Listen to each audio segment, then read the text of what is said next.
अस्सलाम वालेकुम नाजरीन, मैं हूं सलवा स्नैन और आप देख रहे हैं सूर्या न्यूज़ HD। आइए नजर डालते हैं आज की अहम खबरों पर।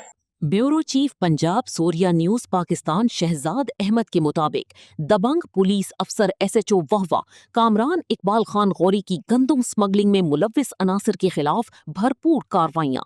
इसके अलावा वो इलाके के अमन व अमान के हवाले से हर वक्त भरपूर कोशा नजर आते हैं। जब से उनकी तैनाती वहवा पे हुई है, जराइम में काफी हद तक कमी आई है। सूर्या न्यूज पाकिस्तान से बातचीत करते हुए उन्होंने कहा है, गंदम स्मगलिंग किसी भी सूरत में बर्दाश्त नहीं की जाएगी और इसमें मुलव्विस अफराद को कहफरी किरदार तक पहुंचाया जाएगा। उनका मजीद कहना है कि मेरे दरवाजे मजलूम अफराद के लिए हर वक्त खुले हुए हैं। अहलियानी वहवा ने उनकी कारकर्दगी पे इत्मीनान का इजहार किया है। SHO वहवा कामरान इकबाल खान गौरी की थाना वहवा में तैनाती के दौरान जराइम की शरह में नुमाया कमी आई है।